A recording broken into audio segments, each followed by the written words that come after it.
Y podemos darnos cuenta, queridos hermanos, hoy con los hermanos nos muestra, nos salta, hemos podido darnos cuenta cómo la espada de Jesús está flagelada, azotada, porque los romanos en aquel tiempo azotaban a los condenados para poder menguar la agonía de vida. Podemos ver, queridos hermanos, cómo Jesús les fue ofrecido una mezcla de mirra para poder menguar el dolor, pero sin embargo Jesús se rehusó porque en verdad quiso vivir y demostrarnos que Él lo hacía por amor a la humanidad, por amor a su pueblo, por amor al ser humano, por amor a aquel que dijo Jesús en vida: yo doy la vida por mis amigos. Consideremos amigos de Jesús. Hoy, queridos, podemos ver la mano que es tendida en el árbol de la cruz, esa mano con la cual Él bendijo a la multitud, esa mano con la cual hizo grandes milagros, esa mano con la cual Él hizo grandes sanidades, esa mano con la cual multiplicó los panes, esa mano con la que bendijo a los niños. Esas manos ahora son traspasadas por unos clavos.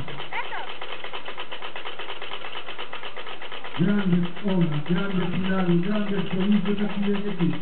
Sin embargo, tuvo que ir a parar al árbol de la cruz, siendo traspasados por unos clavos. Hermanos y hermanas, hoy es un momento muy oportuno y importante en la que la iglesia nos invita a reflexionar, nos invita a cambiar de actitud, nos invita en verdad a abrir la mente y el corazón a Dios. Debemos ver, queridos hermanos, también, y también los 7 Jesús fueron traspasados. Jesús, esos 7 caminaron, no caminaron por gusto, no caminaron por esconderse, no caminaron por ir, sino caminó para propagar el evangelio, para dar a conocer el reino de Dios, caminó para ser solidario con el enfermo, con la ayuda, con el huérfano, para liberar al oprimido, al encarcelado, para darle volver a la vista al cielo, para saciarle a aquel que estaba en su momento de necesidad. Y eso nos invita a Jesucristo, queridos hermanos. Por eso nos llamamos cristianos, para optar por este papel, para en verdad abrir el corazón y entender, queridos hermanos, que la tarea continúa, y esta tarea es la que Jesucristo nos mostró y nos enseñó, con ejemplos, con hechos, realidades y concretos, debemos ejercerlo.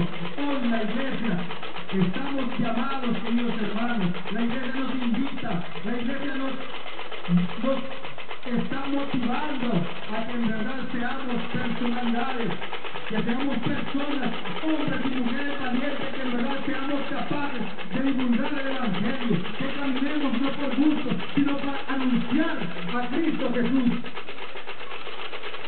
Hoy la iglesia nos está invitando también, queridos hermanos, a caminar para poder ser solidarios con el que lo necesita.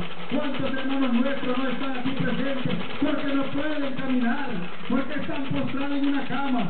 Otros, el Señor los llamó ya y ya partieron de este mundo. Pero ¿cuántos de nosotros hemos puesto este interés por los enfermos? ¿Cuántos de nosotros hemos en verdad sido solidarios con el necesitado? Queridos hermanos y hermanas, la tarea continúa y es importante tener esa conciencia de llamarnos cristianos, ejerzamos el papel de cristianos, en verdad seamos capaces de poder convivir aún con el pobre, con el marginado, con el enfermo, con el necesitado. Debemos darnos cuenta que podemos darnos cuenta cómo Jesús llega a ese lugar.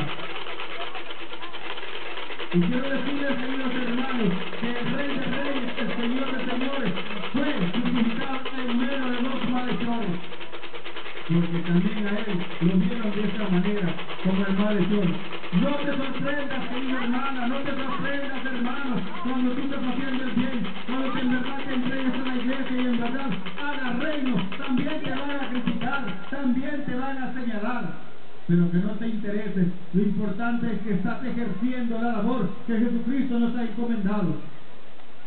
Muchas veces la crítica nos desanima, muchas veces los señalamientos nos hacen retroceder y desanimarnos, pero hoy es el momento en verdad de reconocer cómo el Hijo del Hombre fue señalado, fue criticado, pues esa tarea ha sido encomendada a la iglesia y la iglesia nos encomienda a nosotros para ejercerla. Porque nosotros somos la iglesia, nosotros somos el pueblo de Dios, nosotros hemos sido llamados